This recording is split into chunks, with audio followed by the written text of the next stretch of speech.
Es un gusto de saludarles en esta mañana, que Dios pueda bendecirles. Bienvenidos a Lecciones de Vida, el espacio donde cada día repasamos y estudiamos la palabra de nuestro Señor. Bien, no olvide que llegamos a ustedes gracias a la bendición de Dios y con el apoyo de nuestros hermanos de la Iglesia Adventista del Séptimo Día. En la dirección general está nuestra hermana y amiga Andreina Muñoz, y en el control técnico nuestro amigo y hermano Alan Tovar, y quien les habla, un servidor, su amigo y hermano Dani Zambrano. Bienvenidos a Lecciones de Vida. Somos Vida 104.1 FM. Es un gusto el volver a encontrarnos, que Dios pueda bendecirles. Ya hoy es jueves 22 de mayo. Avanza de una manera increíble el tiempo. Estamos a punto de culminar mayo y entramos en la última etapa de este año 2025. Pero si algo podemos estar seguros, apreciados hermanos, es que hasta aquí el Señor nos ha ayudado y el Señor nos ha bendecido. Bien, estamos en nuestra lección número 8 en los Salmos, primera parte. El versículo de memoria, mis queridos hermanos, lo podemos encontrar en Apocalipsis 14:1.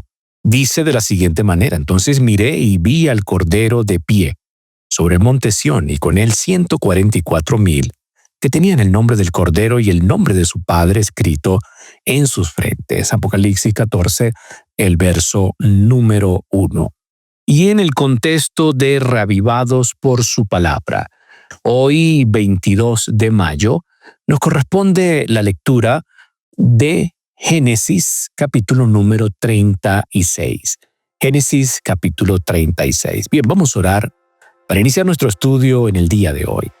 Querido Señor que estás en los cielos, agradecidos estamos a ti, Padre Celestial, por tu amor, por tu bondad y misericordia. Gracias por todas las bendiciones que tú nos das, gracias por tu amor. Gracias, Padre bendito, por darnos la oportunidad de estudiar tu palabra. Pedimos tu bendición en esta mañana, pedimos tu dirección y te pedimos que seas tú hablando en nuestras vidas. Bendice a mis amigos y hermanos que nos sintonizan.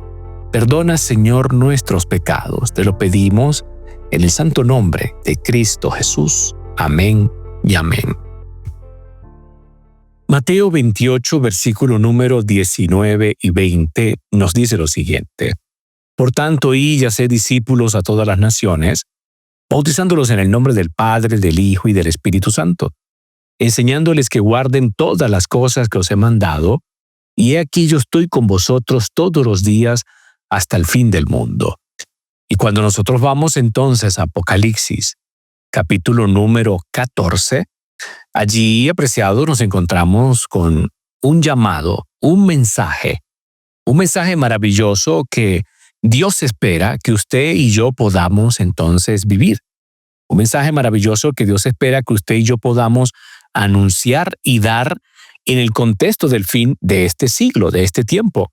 Vi volar por en medio del cielo a otro ángel que tenía el evangelio eterno para predicarlo a los moradores de la tierra, a toda nación, tribu, lengua y pueblo.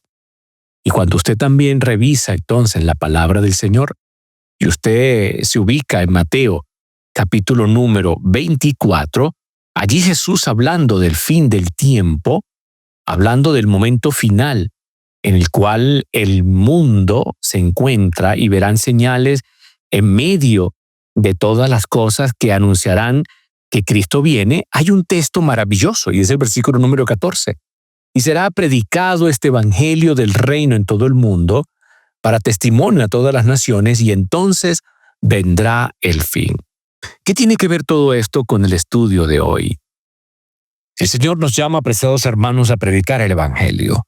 El Señor nos llama a presentar el mensaje de salvación. Hoy más que nunca estamos viviendo los momentos finales de la historia de este planeta, y necesitamos que Cristo sea real, pleno, completo en cada una de nuestras vidas y en cada uno de nuestros corazones. La gran obra de evangelización no terminará con menor manifestación del poder divino de la que señaló el principio de ella. Las profecías que se cumplieron en tiempo de la efusión de la lluvia temprana al principio del ministerio evangélico deben volverse a cumplir en tiempo de la lluvia tardía, al fin de dicho ministerio.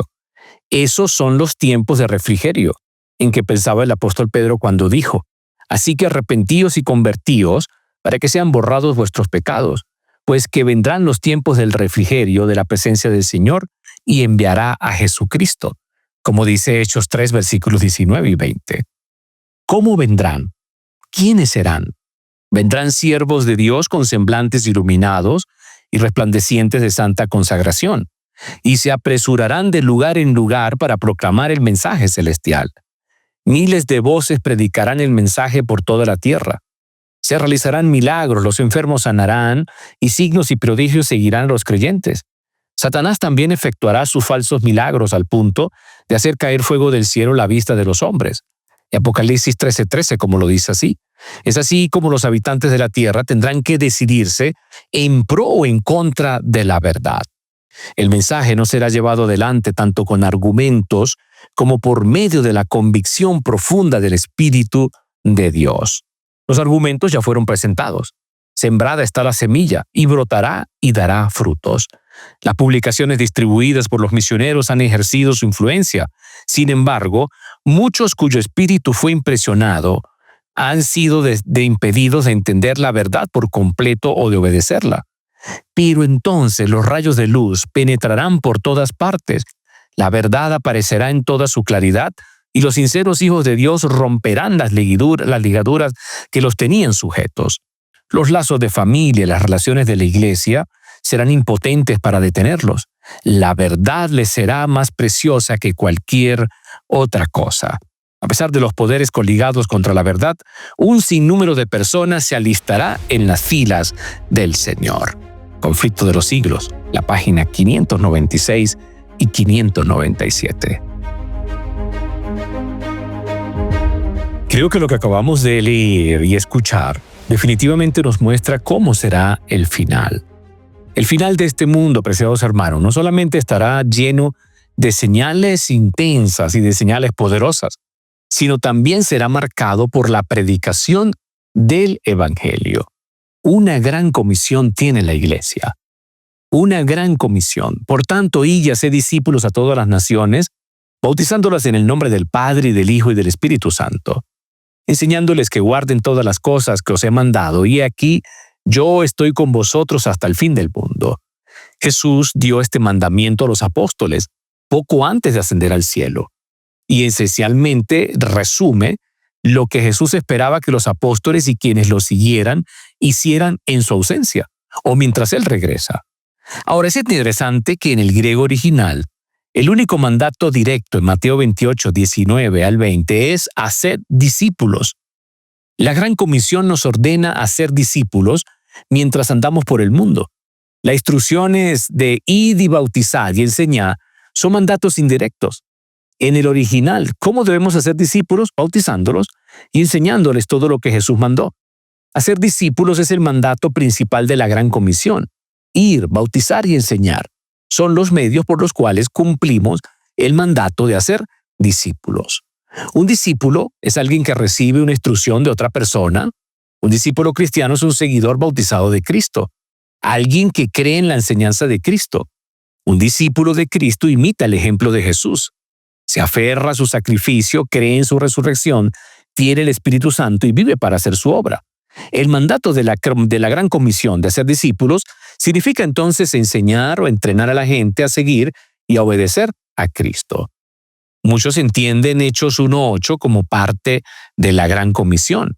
¿Qué dice Hechos 1:8? Pero recibiréis poder cuando haya venido sobre vosotros el Espíritu Santo, y me seréis testigo en Jerusalén, en toda Judea, en Samaria y hasta lo último de la tierra. Entonces la Gran Comisión se hace posible por el poder del Espíritu Santo. Debemos ser testigos de Cristo cumpliendo la Gran Comisión en nuestras ciudades, Jerusalén, en nuestros estados y países, Judea y Samaria, y en cualquier otro lugar al que Dios nos envíe, hasta los confines de la tierra. Si usted revisa el libro de los Hechos, vemos cómo los apóstoles empezaron a cumplir la Gran Comisión, tal como se describe en Hechos 1:8. En primer lugar, evangelizan Jerusalén, Hechos capítulo 1 al capítulo número 7. Después, entonces, el Espíritu extiende la iglesia por Judea y Samaria, Hechos capítulo 8 al 12. Y por último, el Evangelio llega hasta los confines de la tierra. Hechos 13 hasta Hechos 28. Y hoy seguimos siendo embajadores de Cristo. Y en nombre de Cristo rogamos, como dice Pablo, reconciliaos con Dios. 2 de Corintios 5:20. Ahora fíjense, hemos recibido un don precioso, la fe que ha sido dada una vez a los santos. Como lo dice el libro de Judas, capítulo número 1, el verso 3. Las palabras de Jesús en la Gran Comisión revelan el corazón de Dios, quien desea que todos los hombres sean salvos y vengan al conocimiento de la verdad. La Gran Comisión nos impulsa a compartir las buenas nuevas hasta que todos lo oigan. Al igual que los siervos de la parábola de Jesús, debemos ocuparnos de los asuntos del reino, haciendo discípulos en todas las naciones. Y llamando 10 siervos suyos, les dio 10 minas y les dio: negociad, entre tanto que yo vengo. Y si nosotros leemos, entonces, Apocalipsis, capítulo número 18, vea lo que encontramos aquí. Antes de que se cierre el tiempo de gracia, antes de que Cristo venga, antes de que finalice esta paz aparente que tenemos sobre el mundo, donde todavía los conflictos están allí a la orden del día, dice Apocalipsis 18:1. Después de esto, vi otro ángel descender del cielo con gran poder, y la tierra fue alumbrada con su gloria. Ah, hermano querido, qué promesa tan maravillosa. La iglesia del Señor está llamada a vencer. La iglesia del Señor está llamada a triunfar. La iglesia del Señor está llamada a anunciar el Evangelio. En medio de un mundo que perece, Dios espera que usted y yo, al estar en la experiencia de salvación, al vivir conforme a su voluntad, al entender que Cristo Jesús ha redimido mi vida, ha redimido mi alma, al entender que Cristo Jesús ha transformado mi ser, ha transformado mi corazón, al entender que tengo una esperanza de vida eterna, hoy Dios espera que usted y yo podamos entonces entregarnos por completo a Él y permitir que Él transforme nuestras vidas. Y en esa experiencia de salvación, nosotros entonces podamos cumplir ese último llamado de amonestación al mundo que perece. Id y predicad el Evangelio. Que el mundo entero pueda conocer que Cristo es real y verdadero y que vive por los siglos de los siglos y que vuelve por segunda vez. En pocas palabras, estamos llamados a enseñar a los transgresores el camino de la salvación. Y muchos son los que perecen hoy. Fíjense que en ese contexto inicia entonces la lección para hoy, jueves 22 de mayo, donde nos habla y nos invita a enseñar a los transgresores el camino de la verdad. Cuando dice allí, enseña a los transgresores tu camino, no está hablando acerca de mi camino, no está hablando de lo que yo puedo transitar, no. Quizás puedo dar testimonio de la verdad que hay en mí. Quizás puedo dar testimonio de lo que Cristo ha hecho en mí. Pero el Señor nos está llamando a la proclamación del Evangelio. Nos está llamando a anunciar el Evangelio. Nos está llamando a anunciar las buenas nuevas de salvación. Todavía hay esperanza, mi querido hermano, y todavía muchos necesitan conocer que Cristo vuelve por segunda vez. Podemos recordar entonces el llamado que Dios le hace a Isaías. Después que el Señor apareció a Isaías en la escena de la sala del trono, de Isaías 1 al 8, 6 del 1 al 8, y después de que se le dijo de que su culpa había sido quitada y su pecado perdonado, respondió al llamado de Dios diciendo: aquí estoy, envíame a mí. Dice Isaías 6, 8. ¿Cuándo ocurrió esto? Cuando Isaías supo que había sido limpiado por Dios y a pesar de conocer sus faltas, estuvo dispuesto a trabajar para el Señor. Ahora, ¿no es eso lo mismo que debería de ocurrir en nuestras vidas? ¿No es eso lo mismo que debería de ocurrir en nosotros? ¿No es esa la necesidad que tenemos? ¿No es esa la necesidad que tiene el mundo? ¿No es ese el llamado que se nos ha hecho de ir y proclamar el Evangelio de salvación? Ahora le hago otra pregunta, apreciado hermano. ¿Cómo podemos proclamar la salvación a otros si nosotros mismos no la hemos experimentado? La salvación puede ser nuestra por la fe en Jesús y por lo que Él ha hecho por nosotros. Ahora, ¿qué es lo que Cristo ha hecho por nosotros? Para eso vamos al Salmo 51. El Salmo 51 es un salmo penitencial.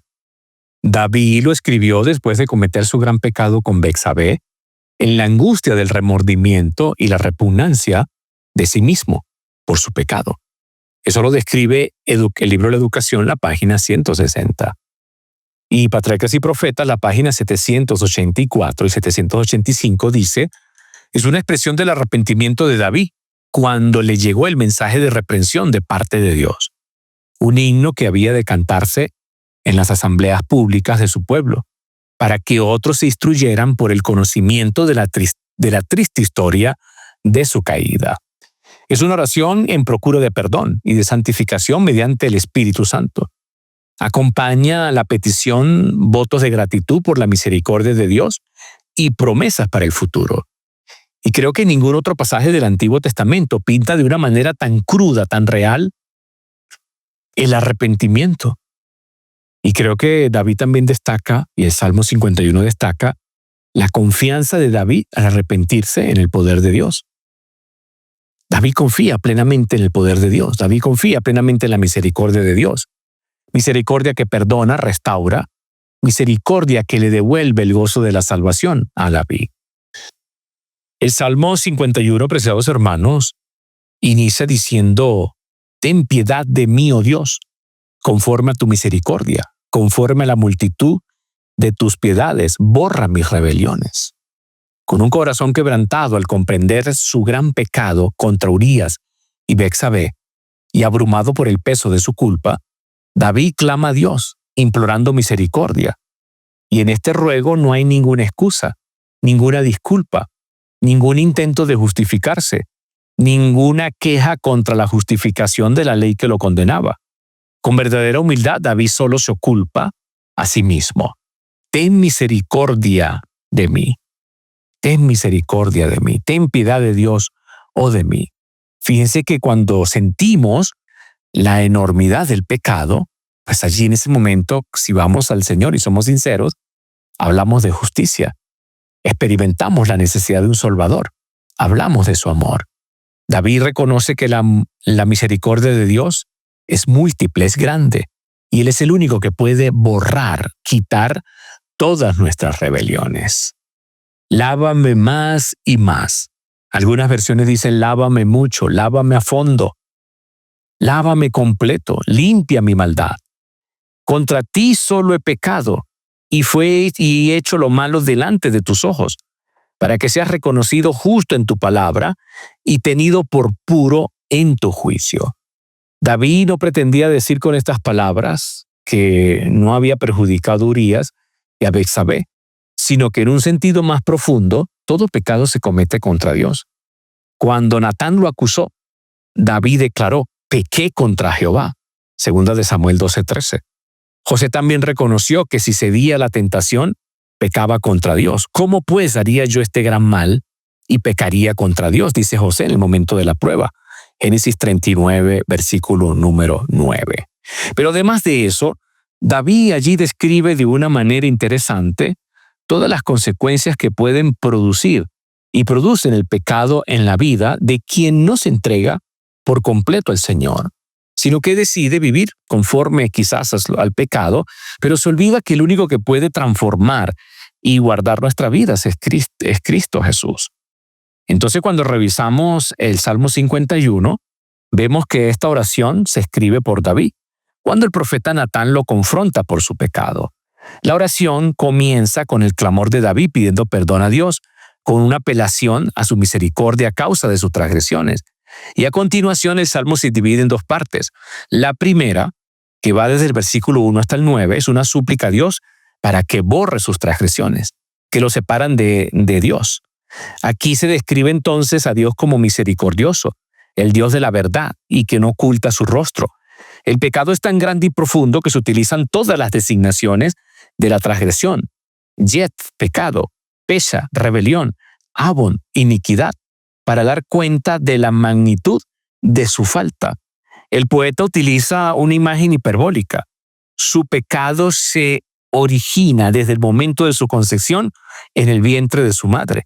Por lo tanto, la única manera que tiene de acercarse a Dios y recuperar su relación con Él es que su pecado desaparezca como si nunca hubiera ocurrido. En esta primera sección, las palabras claves que expresan esta idea de borrar puntúan la oración: borrar, lavar, limpiar, purificar.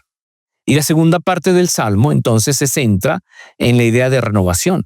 La palabra clave son crear, renovar, restaurar y reedificar. Dios luego es descrito como el creador y salvador, y el mismo Salmo concluye con la visión de las murallas de Jerusalén y del sacrificio aceptado por Dios. Pero eso no es todo lo que nos refiere el salmista, porque David también nos menciona algo interesante en el contexto y el resultado que se presenta cuando él reconoce su pecado y le pide perdón al Señor. ¿Qué es lo otro que describe el Salmo que no podemos dejar pasar por alto? Versículo número 15. Después de David contar toda su experiencia de lo que significa el perdón, de vivir el perdón de Dios y sentir que Dios renueva su vida, entonces él puede decir, versículo 15, Señor, abre mis labios y publicará mi boca tu alabanza. Porque no quieres sacrificio que yo lo daría, no quieres holocausto. Los sacrificios de Dios son el espíritu quebrantado. Al corazón contrito y humillado no despreciarás tú, oh Dios. Haz bien con tu benevolencia a Sión. Edifica los muros de Jerusalén. Vean cómo entonces David habla acerca de en esta experiencia, ahora, él desea abrir su boca para publicar, para anunciar la alabanza a Dios verdadera que nace de un corazón que ha sido arrepentido, también para presentar el testimonio de la verdad y también para hablar de la justicia, para cantar la justicia del Dios eterno, para decirle a los demás que en Cristo Jesús sí haya salvación el pecador. Por eso el versículo 13 dice, entonces enseñaré a los transgresores tus caminos y los pecadores se convertirán a ti. Qué maravillosa expresión. Y fíjense cómo iniciamos el estudio en el día de hoy, hablando de cómo Dios tiene un llamado para su iglesia, la de ir y predicar el evangelio. Hablando, mis queridos hermanos, y destacando el hecho que solo Dios es el que puede capacitarnos para anunciar a otros el mensaje de salvación. Hoy la iglesia, el pueblo de Dios, está llamado a predicar por testimonio. Está llamado para predicar el mensaje de eterno. Está llamado para anunciar la verdad eterna. Estamos llamados para anunciar el mensaje de salvación. Ser llamado a la presencia de Dios es, en última instancia, ser enviado al mundo con una misión. En su sabiduría, Dios ha comisionado a los redimidos para servir como su vocero principal en favor de un mundo caído. El impacto de su pueblo en la tierra se hará sentir poderosamente en algún momento. Y ya vimos en Apocalipsis 18:1, dice que su llamado final dirigido al planeta caído iluminará al mundo entero. Camino a Cristo, la página 115 y 116 dice, tan pronto como uno acude a Cristo, nace en el corazón un vivo deseo de dar a conocer a los demás cuán precioso amigo ha encontrado en el Señor Jesús. La verdad salvadora y santificadora no puede permanecer confinada en el corazón. Si estamos revestidos de la justicia de Cristo y rebosamos de gozo por la presencia de su Espíritu, no podremos quedarnos callados. Si hemos probado y visto que el Señor es bueno, tendremos algo que decir a los demás. Como Felipe, cuando encontró al Salvador, invitaremos a otros a que se acerquen a Él. Entonces, la iglesia tiene una comisión que cumplir. La iglesia tiene un mensaje que dar. La iglesia está llamada a presentar el mensaje de salvación. La iglesia espera, apreciados hermanos, que otros conozcan del mensaje eterno, pero no lo van a conocer sentados allí, ¿no? Hay una obra evangelizadora que hacer. Hay una obra que debemos de cumplir. Hay una obra que el Señor espera que usted y yo, al ser llenos del poder del Espíritu Santo, al ser transformados, al entender que han sido perdonados nuestros pecados, podamos nosotros llevar a otros ese mensaje eterno. Recuerde, pronto se cumplirán las profecías del capítulo 18 del Apocalipsis. Durante la proclamación del mensaje del tercer ángel, otro ángel descenderá del cielo con gran poder, y la tierra será alumbrada con su gloria. El Espíritu del Señor bendecirá tan abundantemente a los instrumentos humanos, consagrados, que hombres, mujeres y niños abrirán sus labios en la alabanza y acción de gracia, llenando la tierra con el conocimiento de Dios y con su insuperable gloria como las aguas cubren el mar. Los que hayan permanecido firmes en la fe, desde el comienzo hasta el fin, seguirán siendo vigilantes.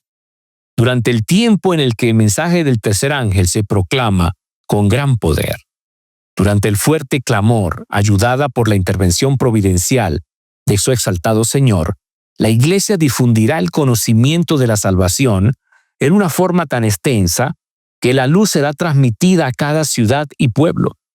La tierra será inundada con el conocimiento de la salvación. El Espíritu de Dios, en su acción renovadora, coronará con un éxito tan rotundo la intensidad y la actividad de sus agentes, que el resplandor de la luz de la verdad presente será visto en todas partes. El Espíritu de Dios, en su acción renovadora, repito, coronará con un éxito tan rotundo la intensa actividad de sus agentes, que el resplandor de la luz de la verdad presente será visto en todas partes. Maranata, el Señor viene, la página 224. Esa es la misión que tenemos que cumplir. Predicar el Evangelio, anunciar lo que Cristo ha hecho por nosotros, anunciar lo que significa tener a Cristo en el corazón, anunciar lo que significa la verdad de la segunda venida de Cristo Jesús, presentar a otros, mis queridos hermanos, el mensaje de salvación, presentarles a otros el Evangelio eterno, que muchos puedan conocer la palabra del Señor. Fíjense que por encima entonces de las bestias, por encima del anuncio de la imagen de la bestia, por encima de tantas cosas, por encima de todos estos eventos se proclama el fundamento del Evangelio. Y el fundamento del Evangelio es la salvación en Jesús. Entonces la advertencia y los mensajes de los tres ángeles no son otra cosa que la esperanza y la confianza que los voceros de esos mensajes tienen en Jesús y en lo que han hecho por ellos y lo que ha hecho por ellos. Fuera del Evangelio eterno, realmente no tenemos nada de valor que decir al mundo. Usted puede tener un buen título, usted puede tener una buena profesión, usted puede ser excelente persona, buen comerciante, no sé cuántas cosas. Pero si hablamos y hablamos, quizás decimos cosas vanas y vacías. Pero si tenemos a Cristo en el corazón y estamos claros con la misión que Dios nos ha llamado a hacer en este último tiempo, entonces nuestro mensaje será un mensaje de salvación, será el mensaje del Evangelio eterno. Y los hombres, al escucharlo, podrán tomar decisiones de vida eterna. Estamos a punto de que cierre la gracia, mis queridos hermanos. Y hoy más que nunca la Iglesia del Señor necesita prepararse y necesita levantarse para predicar el Evangelio eterno. Que Dios quiera ayudarte y que Dios quiera bendecirte para que puedas ser de ese grupo de hombres y mujeres, siervos del Altísimo, que tomados de la mano del Señor puedan ir y anunciar el mensaje de salvación. Que Dios te bendiga. Feliz día para ti.